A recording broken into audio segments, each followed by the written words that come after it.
Alhamdulillahi wahibil atiyah. Asyhadu an la ilaha illallah wahdahu la syarikalah. Wa asyhadu anna sayyidana wa nabiyyana Muhammadan abduhu wa rasuluhu la nabiyya ba'dah. Allahumma salli wa sallim ala sayyidina Muhammadin khairil bariyah wa ala alihi wa ashabihi zawin nufusil aliyah. Amma ba'du, bil khusus segenap pengurus beserta jamaah Masjid Jami Al-Hidayah yang semuanya sama-sama saya hormati, dan semoga kita semua senantiasa dimuliakan oleh Allah Subhanahu wa ta'ala. Mulia di dunia, mulia di akhirat. Di dunia hidup bahagia, akhirat masuk surga. Amin ya rabbal alamin. Mari kita sama-sama memanjatkan puji serta syukur kehadirat Allah Subhanahu wa ta'ala yang telah memberikan berbagai macam anugerah serta nikmatnya kepada kita, di antaranya sehat walafiat dan juga panjang umur. Paling besar adalah nikmat iman dan Islam. Sehingga malam hari ini alhamdulillah kita semua bisa berkumpul, bermuajahah, bersilaturahim dalam rangka beribadah kepada Allah Subhanahu wa ta'ala, baik itu ibadah sholat maghrib berjamaah maupun ibadah thalabul ilmi. Waalaikumsalam. Dan semoga segala amal ibadah kita, baik yang wajib maupun yang sunnah, senantiasa diterima di sisi Allah Subhanahu wa ta'ala. Sholawat teriring salam semoga tetap terlimpah curahkan keharibaan junjungan kita Nabi besar Muhammad sallallahu alaihi wasallam, keluarganya, para sahabatnya, para tabi'in, para ulama, dan semoga bil khusus pada kita yang hadir di Masjid Jami Al-Hidayah ini, dan umumnya kepada segenap muslimin muslimat di mana saja berada. Tentunya harapan dan doa kita semoga di hari kiamat nanti kita semuanya mendapatkan syafaat, yakni pertolongan dari baginda Nabi Muhammad sallallahu alaihi wasallam. Kita lanjutkan kajian kita, yaitu hadis Rasulullah sallallahu alaihi wasallam yang menjelaskan tentang iman, Islam, ihsan dan tanda-tanda kiamat. Itu baru sampai situ kalau masalahnya. Ini berarti hadis belum selesai. Dalam hadis selanjutnya, sumaqala ya Umaru atadri manisailu, wahai Umar, apakah engkau tahu siapa yang bertanya tadi tentang iman, Islam, ihsan dan tentang hari kiamat? Umar menjawab, kata Sayyidina Umar, qultu Allahu wa rasuluh, Allah dan Rasulnya a'lamu, yang lebih mengetahui. Qala fa innahu Jibrilu atakum yu'allimukum dinakum. Rasul bersabda, sesungguhnya laki-laki tadi yang datang, yang bertanya tentang iman, Islam dan ihsan termasuk tanda-tanda hari kiamat, adalah malaikat Jibril alaihi salam yang datang kepada kamu semua untuk mengajarkan kamu, mengajarkan kepadamu, mendidikmu tentang agamamu. Nah, berarti kita dapat mengambil kesimpulan bahwasanya agama adalah iman, Islam, ihsan dan juga hari kiamat. Itulah yang disebut agama. Iman ilmunya apa? Ilmu tauhid. Jadi yang menjelaskan tentang iman itu semuanya dibahas dalam ilmu tauhid. Ya, iman kepada Allah, para malaikatnya, kitab-kitabnya, para rasulnya, hari terakhir atau hari kiamat, yang terakhir qada dan qadar. Iman kepada Allah berarti kita harus percaya kepada Allah dan harus mengenal Allah. Ya. Wajib hukumnya mengenal Allah bagi segenap muslimin muslimat yang sudah balik dan berakal. Wajib hukumnya mengenal para rasul Allah. Wajib hukumnya mengenal para malaikat Allah berikut tugas-tugasnya, terutama sekali yang 10 orang malaikat.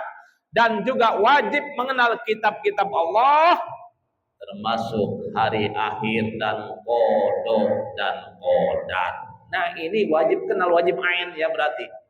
Jadi hukumnya wajib ain atau fardu ain. Wajib ain artinya wajib kepada seluruh individu muslimin muslimat yang sudah balik dan berakal, bukan orang gila. Nah, itu berarti hukumnya wajib ain.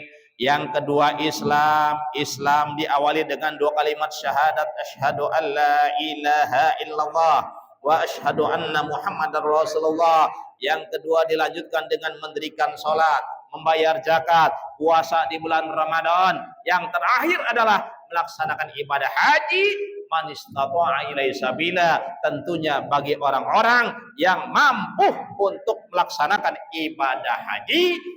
Tentu mampu di sini sangat luas. Ongkosnya ada, kendaraannya ada, badannya sehat. Dan juga di perjalanannya aman, di Mekahnya aman, tidak ada peperangan. Nah, itu berarti namanya mampu. Tapi sebaliknya, walaupun kita banyak uang, badan kita sehat, ternyata di jalan tidak aman, di sononya juga ada peperangan. Nah, ini berarti hukumnya belum mampu. Yang ketiga ihsan, diulangi lagi nih sengaja supaya kita paham, semakin hafal, paham, dan selanjutnya insya Allah ya kita akan sama-sama mengamalkan dalam kehidupan sehari-hari. Ihsan adalah antabudallaha, engkau beribadah kepada Allah Subhanahu wa taala seakan-akan engkau melihat Allah. Nah, ya ini susah nih. Jadi yang sudah bisa ibadah semacam ini seolah-olah melihat Allah. Nah, ini kelasnya para wali. Ya. Kalau kelas kita, masya Allah. Kadang-kadang ya, supaya kita yakin dalam hati kita bahwasanya Allah melihat kita saja. Nah, ini susah. Ini kelas kita, sulit kelas kita. Kenapa? Karena kadang-kadang kita lagi sendirian. Kita tidak merasa bahwa kita sedang dipantau oleh Allah. Tidak merasa bahwa kita dilihat oleh Allah, didengar oleh Allah, diperhatikan oleh Allah. Nah, itu kadang-kadang sikap kita seperti itu. Bahkan bukan kadang-kadang, kebanyakan. Betul tidak? Iya. Jangankan sedang nongkrong, jangankan sedang hura-hura, jangankan sedang hiburan, bahkan kadang-kadang sedang sholat, hati kita lupa kepada Allah. Sedang ibadah, hati kita tidak sadar bahwa Allah melihat kita, bahwa Allah mendengar kita, bahwa Allah menyaksikan kita, mengawasi kita. Nah, itulah kita. Makanya kita nih sedikit demi sedikit ya harus belajar muraqabah. Muraqabah artinya selalu merasa diawasi oleh Allah Subhanahu wa taala, yakin hatinya, yakin dimanapun kita berada, sedang apapun kita, bahwasanya Allah mengawasi kita, Allah melihat kita, Allah mendengar kita. Ujung-ujungnya nanti semua amal perbuatan kita akan diminta pertanggungjawaban oleh Allah Subhanahu wa taala. Kapan? Di akhirat nanti, setelah hari kiamat. Bahkan jangankan di akhirat, Jangankan setelah kiamat, di alam kubur pun ketika kita sudah mati, dibaringkan menghadap kiblat oleh saudara-saudara kita, lalu ditutupin dengan papan, kalau di kulma dengan bambu, setelah ditutup rapat dengan papan, dengan bambu, lalu diazanin, dikomatin, lalu diurukin dengan tanah, diinjak-injak oleh saudara kita, diinjak-injak oleh kawan kita, atau bahkan anak kita ngikutin injak-injak ketika kita sudah dikubur. Dikubur pun sudah diminta pertanggungjawaban oleh Allah Subhanahu wa taala tentang amal perbuatan kita, terutama sekali adalah tentang tauhid. Jadi di kubur yang ditanyakan tentang tauhid, tentang akidah. Nanti di kubur yang pertama kali ditanyakan oleh malaikat Munkar Nakir, man rabbuka, siapa Tuhanmu? Ini kan tauhid. Ya. Insya Allah kalau kita kenal sekarang di dunia kepada Allah, mengenal Allah, ya. Jadi mengenal Allah itu bukan cara mengenal antara kita dengan kita, antara pemuda dengan perawan, antara kekasih dan kekasihnya, itu tidak. Mengenal Allah adalah mengenal sifat-sifatnya, mengenal asma-asmanya. Nah itulah mengenal Allah. Dalam aswaja, pelajaran aswaja Ahlussunnah wal Jamaah, nggak banyak kita diberikan modal oleh Allah Subhanahu wa taala, ya. Melalui para nabi, melalui para ulama, cukup 20 sifat saja yang wajib kita mengenal Allah, 20 yang mustahil, yang jaid 1, jumlahnya 41. Ini kita wajib kenal, ya. Itulah cara mengenal Allah. Mengenal sifat-sifatnya, yang wajib 20, yang mustahil 20, yang jaid 1. Ya, makanya kamu oleh Ibnu Ruslan dalam kitabnya Matan Jubat, beliau menyatakan awwalu wajibin alal insani ma'rifatul ilahi bistiqoni.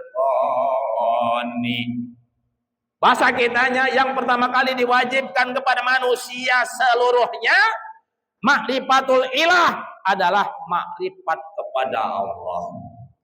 Adalah mengenal Allah, mengenal sifat-sifatnya, mengenal asma-asmanya, bistiqoni, dengan yakin, ya. Jadi tauhid itu harus 100%.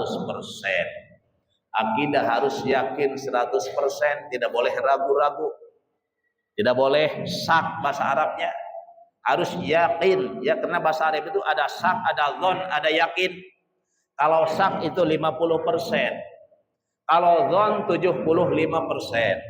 Kalau yakin 100%. Kalau dalam urusan ibadah, dalam urusan fikih, nah itu boleh hanya dengan dzon saja.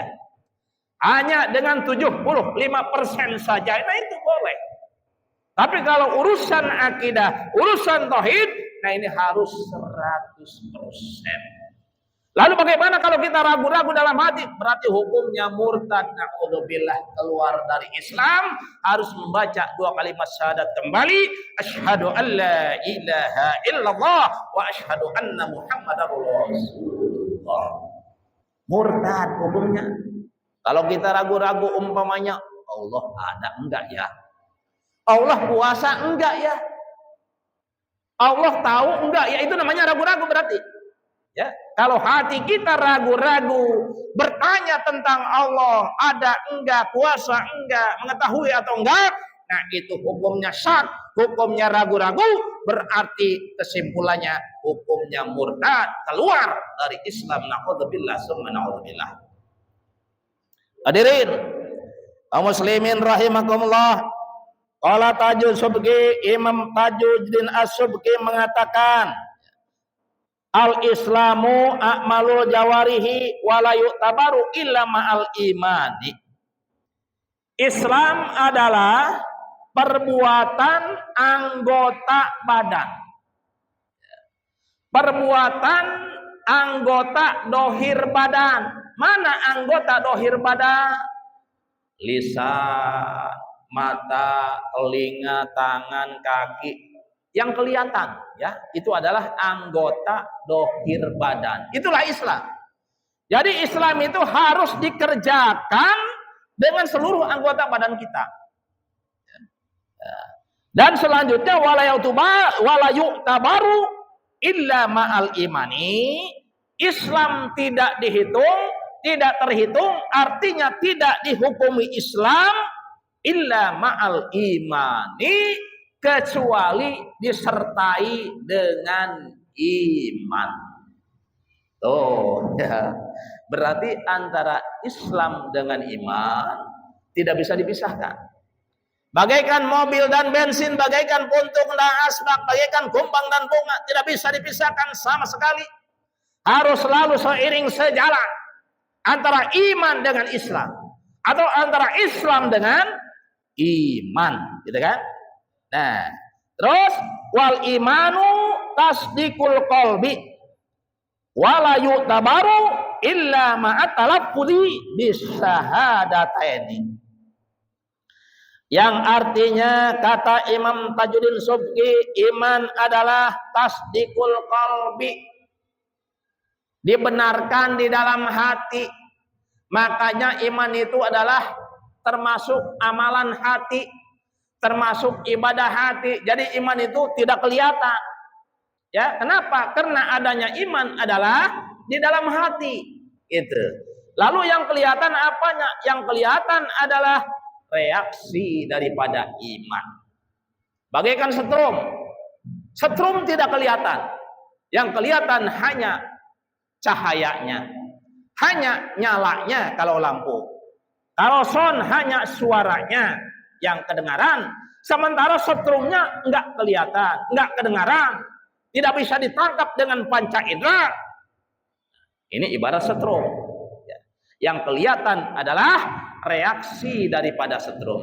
Kipas angin muter, nah itu karena ada setrum. Lampu bercahaya karena ada setrum. Sound bersuara karena ada setrum. Begitu pula iman.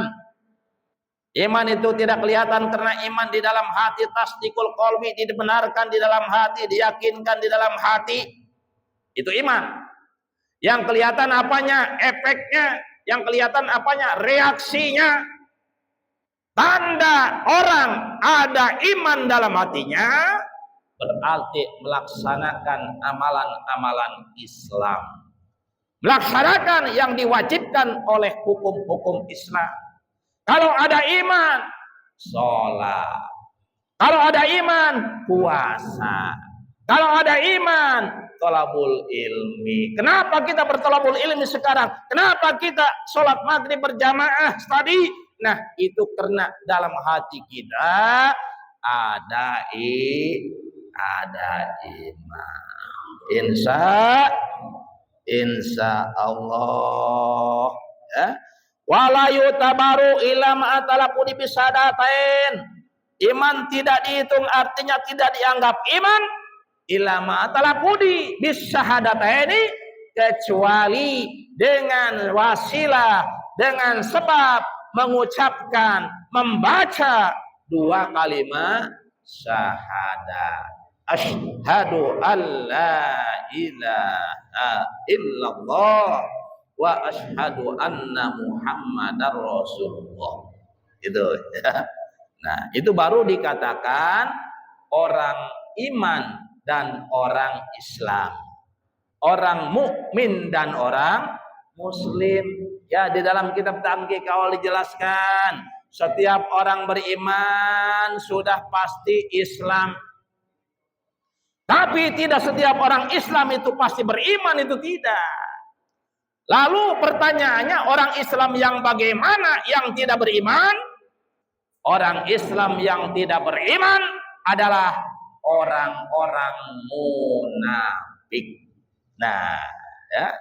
Karena mereka pun mengaku beriman, lisannya doang. Jadi orang munafik imannya hanya di dalam lisan doang, sementara hatinya tidak beriman. Nah, inilah yang dikatakan orang Islam tapi tidak beriman. Nah, ini dijelaskan oleh Allah Subhanahu wa taala di awal-awal Al-Baqarah. Bismillahirrahmanirrahim. Wa minan nasi may yaqulu amanna billahi wa bil yaumil akhir wa ma hum bimu'minin. Wallahu a'lam bishawab. Wa minan nasi, dan sebagian manusia ada yang mengatakan amanna billahi, kami telah beriman kepada Allah dan hari terakhir. Wa ma hum bimu'minin, padahal kata Allah mereka tidak beriman. Kenapa tidak beriman? Karena iman itu di dalam hati. Tadi ya tasdikul qalbi, hati kita membenarkan, yakin, percaya. Sementara orang munafik hanya lisannya saja yang mengaku beriman, tetapi hatinya tidak beriman. Ini namanya orang Islam tapi tidak beriman, yaitu orang munafik. Ya Masya Allah ya. Bahkan Imam Nawawi, nah bukan saya Nawawi ini ya, Imam Nawawi. Imam Nawawi telah menukil dalam kitab Syarah Muslim bahwasanya ahli sunnah, ahli hadis, ahli fikih, ahli tauhid semuanya sepakat. Sepakat bagaimana? Ala anna man amana biqalbihi wa lam yantik bilisanihi ma'a qudratihi kana muhalladan finnari. Yang artinya sesungguhnya orang-orang yang beriman dalam hatinya doang. Ya, umpamanya hatinya beriman. Itu kan? Hatinya percaya, hatinya yakin, walam yantik bilisanihi, tetapi dia tidak mengucapkan dengan lisannya, tidak membaca 2 kalimat syahadat, ya. Padahal dia mampu untuk membaca 2 kalimat syahadat, untuk mengucapkan 2 kalimat syahadat, maka orang semacam ini di akhirat nanti akan ditempatkan di dalam neraka secara mukhalladan atau mukholidan. Kholidan artinya kholidan, kekal di dalam neraka selama-lamanya, tidak akan pernah dibebaskan, tidak akan pernah diangkat oleh Allah Subhanahu wa taala, selamanya dibakar, selamanya disiksa oleh Allah Subhanahu wa taala di dalam neraka, walaupun hatinya beriman. Kenapa? Karena syaratnya kurang. Ya. Jadi iman itu di samping hati beriman harus disertai dengan mengucapkan 2 kalimat syahadat, asyhadu an la ilaha illallah wa asyhadu anna muhammadar rasulullah. Nah, baru dikatakan orang beriman. Sebaliknya tadi ya, mulutnya, lisannya mengucapkan asyhadu an la ilaha illallah wa asyhadu anna muhammadar rasulullah, tetapi hatinya tidak beriman, hatinya tidak mengakui, maka ini pun sama ya, namanya munafik. Sama di akhirat nanti hukumnya mukhalladan binar, kekal di dalam neraka selama-lamanya. Bahkan orang munafik diancam oleh Allah Subhanahu wa taala, innal munafiqina fid darkil asfali minan nar. Sesungguhnya orang-orang munafik di akhirat nanti akan ditempatkan di dasar neraka yang paling bawah, menjadi keraknya neraka. Itu orang munafik ya. Jadi orang munafik yang imannya dalam lisan doang, hatinya tidak beriman. Kan? Adapun dalam hadis Rasul dijelaskan bahwasanya tanda-tanda munafik itu ada 3. Bila mana berkata suka berdusta. Itu yang pertama, suka ngebohong, ya, bohong melulu orangnya tuh kan, tiap hari bohong melulu. Nah, ini tanda munafik. Yang kedua, kalau berjanji suka tidak tepat. Tuh, ini pun tanda munafik. Yang ketiga, kalau diberikan amanah berkhianat. Artinya berkhianat ini tolong sampaikan ya, baik amanat dari Allah maupun amanat dari manusia. Umpamanya ada manusia yang memberikan amanat titipan supaya disampaikan kepada si A, kepada si B, ternyata dia khianat. Artinya khianat, amanat tersebut tidak disampaikan kepada orang yang berhak. Nah, ini namanya khianat. Nah, ini pun sama, tanda munafik. Kalau tandanya sudah ada, munafiknya kira-kira ada enggak? Biasanya ada ya. Itu. Tergantung tanda. Apapun kan ada tandanya. Nah, setiap tandanya ada, berarti munafiknya pun ada. Tapi ini namanya munafik amal ya. Bukan munafik iman tadi. Munafik itu ada dua. Ada munafik amal, suka bohong, kalau janji tidak tepat, suka khianat, tuh. Terus sholat, ya kalau sholat males-malesan. Ini pun sama ya. Ini namanya perbuatannya perbuatan munafik. Nah, amalnya munafik. Lalu bagaimana, iman atau enggak? Nah, itu tergantung hatinya. Kalau hatinya iman, ya iman. Cuman imannya iman fasik namanya. Itu. Kenapa iman fasik? Ya karena suka buat dosa besar. Masih suka berbohong, masih suka ingkar janji, masih suka berkhianat umpamanya, masih suka bermaksiat secara terang-terangan. Nah, ini dihukumi iman, tapi imannya iman fasik. Lalu bagaimana di akhirat?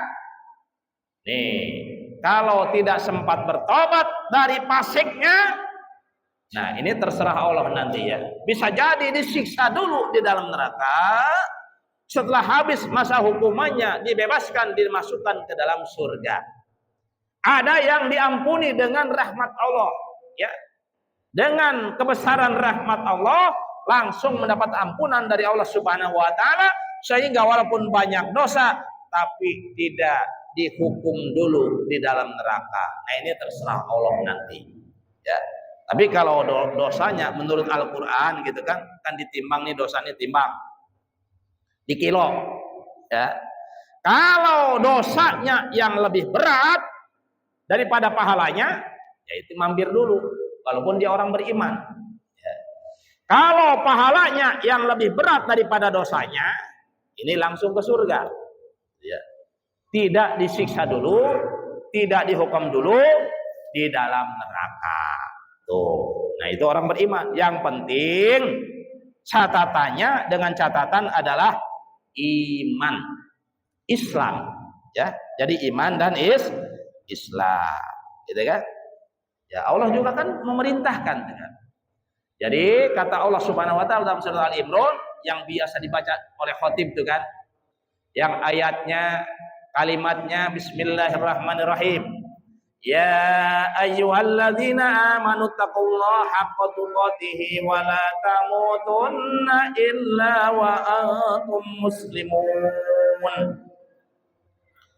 Wallahu a'lam bishawab, yang artinya wahai orang-orang beriman, bertakwalah kamu semuanya kepada Allah Subhanahu wa taala dengan takwa yang sebenar-benarnya.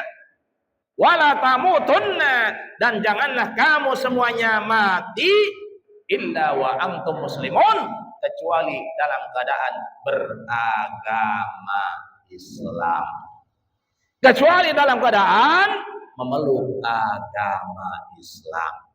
Tuh, ini diperintah. Cuman kalau hak tuqatihnya, nah ini direvisi. Ya, kalau bahasa DPR-nya direvisi. Apa artinya direvisi? Tidak berlaku hukumnya. Ya. Jadi hukum ittaqullah haqqa tuqatih, nah ini tidak berlaku bagi kita. Ya. Karena direvisi oleh ayat lain, oleh surat At-Taghabun. Allah berfirman dalam surat At-Taghabun, fattaqullaha mastata'tum. Yang artinya, maka bertakwalah kamu semuanya kepada Allah mastata'tum, sesuai dengan kemampuanmu. Nah, ya karena waktu turun ayat haqqa tuqatih, itu semua para sahabat mengeluh kepada Rasul.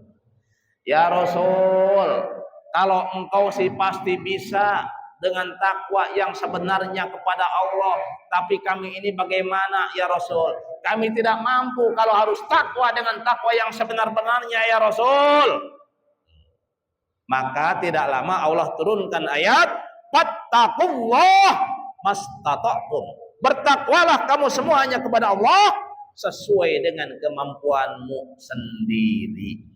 Nah, jadi makanya haqqa tuqatih itu dimansuh ya, bahasa Arabnya dimansuh. Bahasa Al-Qur'annya dimansuh. Kalau bahasa DPR-nya direvisi, artinya hukumnya sudah tidak berlaku lagi. Yang berlaku adalah fattaqullah mastata'tum. Yang berlaku bagi kita adalah bertakwa kepada Allah sesuai dengan kemampuan.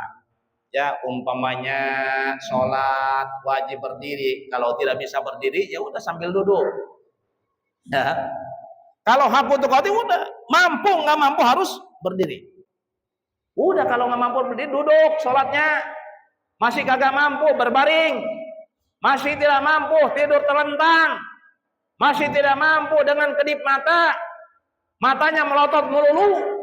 Sholat dalam hati masih kagak mampu disolati. Nah, itu artinya fattaqullah mastata'tum. Puasa Ramadan wajib kalau mampu. Lalu bagaimana kalau mahnya sudah kronis? Sakitnya sudah sakit parah atau sudah pikun? Ini kan boleh kagak puasa. Ya. Yang penting nanti kalau sudah sehat dikodok. Ini namanya fattaqullah mastata'tum. Ya seperti itu. Aduh jam 7 isanya. Jam 7 isya. Aduh ada waktu 10 menit. Nah, udahlah ya. Jadi kajian kita cukup sekian dan demikian ya. Jadi kesimpulannya yang pertama kita wajib mengenal Allah. Wajib mengenal para malaikat Allah, berikut tugas-tugasnya terutama sekali yang 10 malaikat. Wajib mengenal kitab-kitab Allah. Wajib mengenal para rasul Allah dan selanjutnya yang terakhir selama hidup kita di dunia ini usahakan ya kita harus menjaga keimanan kita, menjaga Islam kita, jangan sampai iman digadaikan. Jangan sampai Islam ditukar dengan apapun, dijual berapapun, itu jangan sampai ya. Bahkan sekalipun dibakar, sekalipun dibunuh, maka jangan sampai Islam ditinggalkan. Jangan sampai iman ditinggalkan ya. Mudah-mudahan kita semuanya mati dalam keadaan iman dan Islam. Insya Allah ya, kalau kita meninggal mati dalam keadaan beriman, dalam keadaan Islam, jaminannya surga ya. Setiap orang iman, setiap orang Islam itu dijamin dengan surga. Siapa yang menjamin? Allah Subhanahu wa taala ya. Bukan dengan sebab amal kita, bukan dengan ibadah kita masuk surga, bukan dengan sholat kita, bukan dengan ngaji kita, bukan, tapi dengan janji Allah ya. Karena Allah sudah berjanji, banyak janji Allah dalam Al-Qur'an, banyak janji Rasul. Setiap orang beriman, setiap orang Islam itu pasti disediakan oleh Allah yang namanya surga yang penuh dengan kenikmatan. Selanjutnya kita istirahat sambil menunggu waktu isya ya. Dan barangkali ada yang perlu ditanyakan sekitar tema atau di luar tema, silahkan ditanyakan. Assalamualaikum Pak Ustaz. Waalaikumsalam. Masalah muka dan lampir ya. Ya. Nah, kemarin ini belum malek nih, kemarin ini ada manusia belum malek, terus meninggal, ya kan? Namanya non muslim, itu gimana tuh hukumnya? Atau bukan? Terus masalah takwa juga, takwa juga kita nih. Masalah takwa kadang-kadang kita sholat sebelum gentol. Oke. Yang pertama, orang kafir belum balik meninggal dunia. Ya, umpamanya 7 tahun ya. Anak orang kafir nih, umur 7 tahun mati. Nah ini nanti di sononya kemana? Sorga. Sorga, di akhirat dia masuk sorga. Kenapa? Karena belum balik. Ya jadi, sekalipun anak orang kafir, kalau matinya di bawah usia balik, apalagi masih bayi, nah ini hukumnya atau di akhiratnya masuk sorga. Ya, kata siapa? Kata Syekh Nawawi dalam kitabnya Qomi'ut Tugyan. Ya, jadi mensyarahi karya Syekh Jainuddin Al-Malibari. Itu yang kedua, takwa. Ini takwa ini memang berat ya. Kayaknya kelas kita mah nggak bisa takwa. Karena kata Imam Ghazali ya, kata Imam Ghazali rahimahullah dalam kitabnya Minhajul Abidin, takwa itu adalah meninggalkan dosa yang belum pernah dilakukan. Itu namanya takwa. Ya contoh seperti ini, meninggalkan berzina. Memang benar, selama hidupnya belum pernah berzina. Ini takwa namanya. Ya. Terus bagaimana kalau umpamanya meninggalkan zina, meninggalkan mabok, judi dan sebagainya, tapi pernah berzina selama hidupnya, tapi pernah berjudi selama hidupnya, tapi pernah narkoba selama hidupnya. Sekarang ditinggalkan, itu takwa bukan? Itu bukan takwa, kata Imam Ghazali.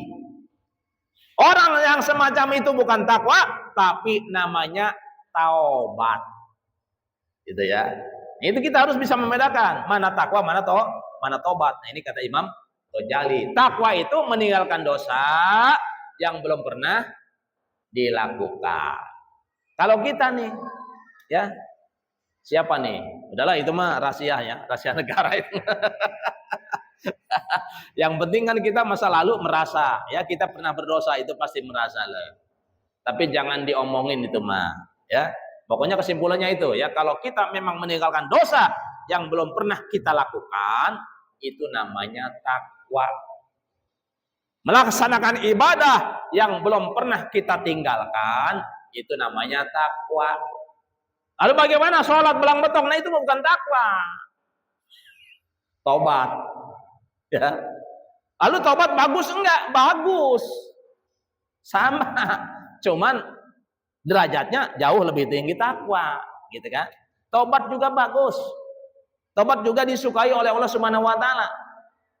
Firman Allah dalam Al-Qur'an, "Innallaha yuhibbut tawabina wa yuhibbul mutatahhirin." Sesungguhnya Allah sangat menyukai, artinya sangat menyukai ini sangat membalas dengan pahala pada siapa? Pada orang-orang yang bertobat dan orang-orang yang bersuci, orang-orang yang suci, tuh, yang sering berwudu, yang dawamul wudu. Nah itu disukai oleh Allah Subhanahu wa taala. Itu tobat itu masya Allah sangat luar biasa ya. Gitu. Walaupun umpama di masa lalu kita banyak dosa, lalu sekarang kita benar-benar itu hebat sekali itu. Daripada kita tetap terjerumus di dalam dosa ya. Tidak henti-hentinya selalu berbuat dosa terus, dalam dosa terus. Ya, walaupun memang nih zaman sekarang ini kita zaman kita sekarang ini ya memang kita tidak bisa lepas dari dosa. Ya karena banyak sekali sarana dosa. Sarana yang menimbulkan dosa ini banyak sekali. Di antaranya medsos, kan? Atau sosmed. Ya, sama aja ya. Nah itu bisa menjadi sarana dosa. Bisa juga menjadi sarana pahala, itu tergantung menggunakannya. Namanya alat ya. Nah itu alat tergantung digunakannya. Sama kayak pisau. Pisau kalau pakai iris bawang buat masak, kan? Iris daging buat dimasak, buat dimakan, itu bagus. Tapi kalau pisau digunakan untuk menusuk orang, itu kan zalim. Itu kan dosa besar. Ya, seperti itulah alat ya. Baik pisau, HP dan sebagainya tergantung digunakannya. Cuman kebanyakan kalau di dalam sosmed itu ada kebaikan, ada dakwah, ada pengajian, itu di-skip. Skip terus. Kalau ada cangcut, gambar cangcut, Iya, lamain liatnya. Iya.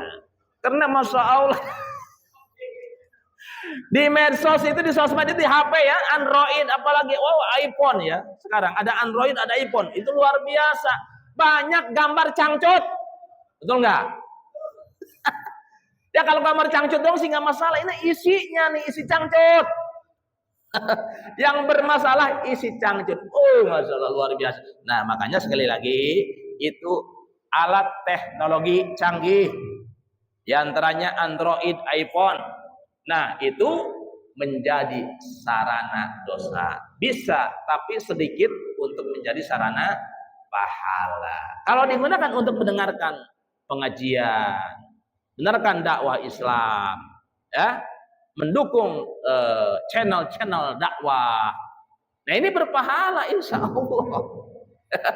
Tapi kalau digunakan untuk lihat-lihat yang telanjang-telanjang, Masya Allah, na'udzubillah.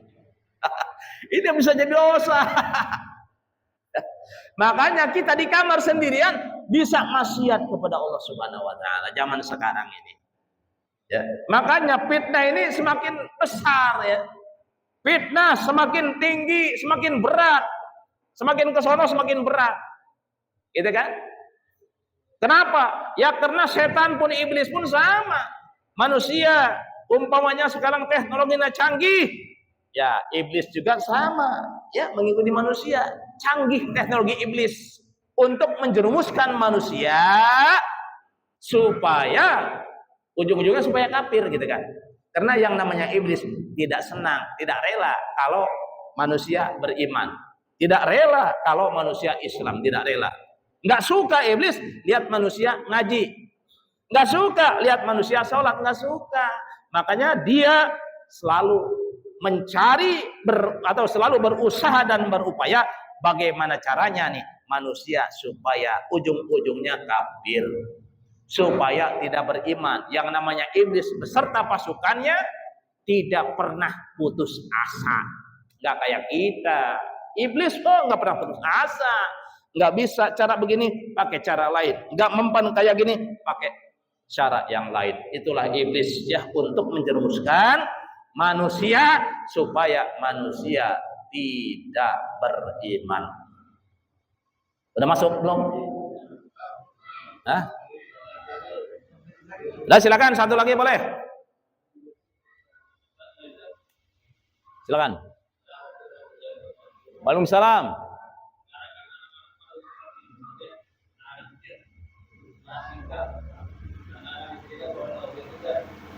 Banyak semuanya kan orang dewasa, orang tua. Allah itu apa? Bingung kita.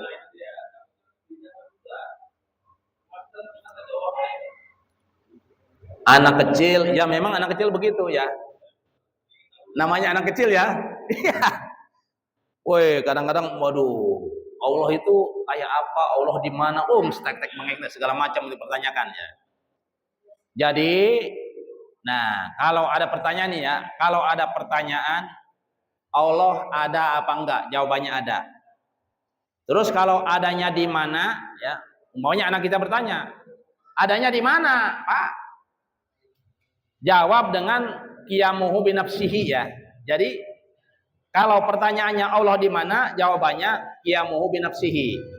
Artinya qiyamuhu binafsihi, Allah tidak butuh tempat. Allah tidak butuh pencipta. Nah itu arti daripada qiyamuhu binafsihi, berarti Allah tidak butuh tempat. Tapi ada saudara kita yang mengatakan Allah di aras katanya. Ada yang mengatakan Allah di atas, Allah di langit.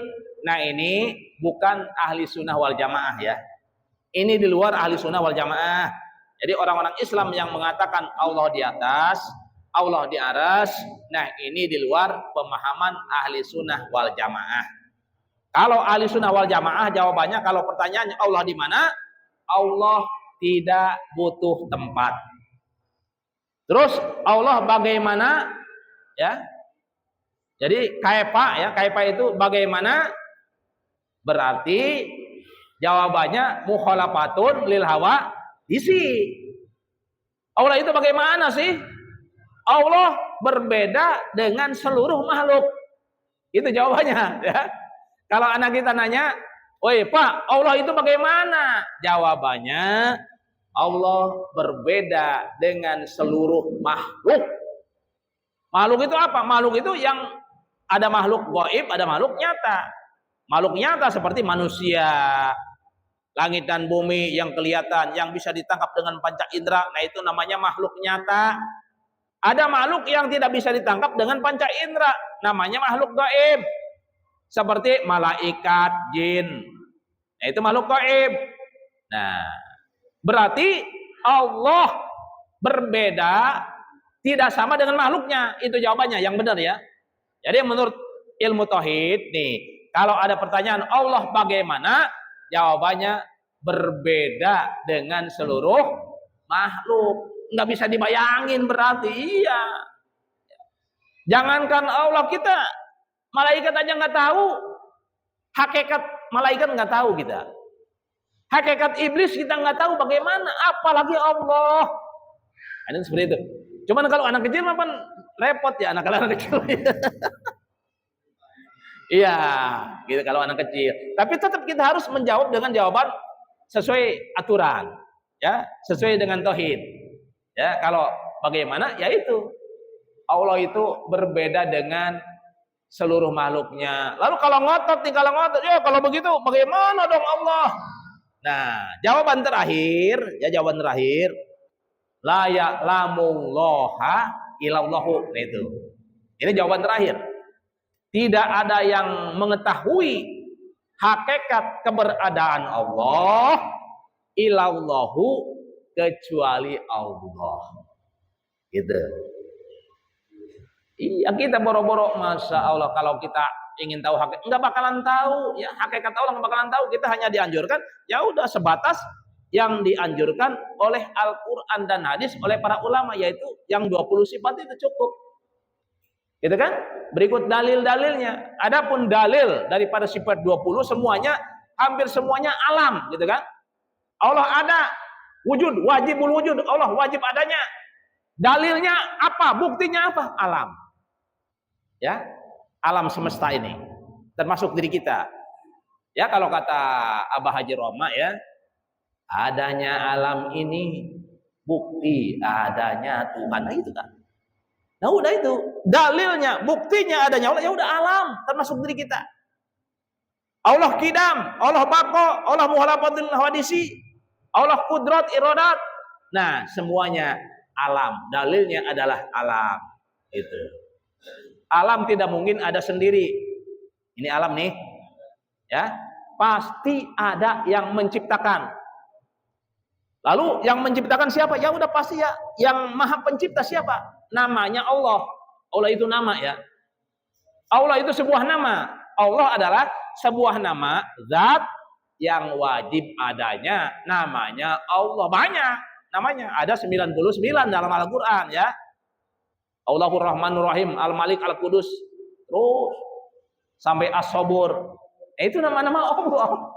Itu Asmaul Husna, nama-nama yang bagus. Itu. Ya udah gampang lah ya. Jadi kalau ada anak kita nanya, Allah bagaimana? Jawabannya, Allah berbeda dengan seluruh makhluknya, berbeda dengan seluruh ciptaannya. Gitu. Cukup ya? Mari kita tutup pengajian kita dengan membaca doa kafarat majlis. Bismillahirrahmanirrahim. Subhanakallahumma wa bihamdika asyhadu an la ilaha illa anta astaghfiruka wa atubu ilaik. Usikum wa nafsi bi taqwallah. Wassalamu alaikum warahmatullahi wabarakatuh.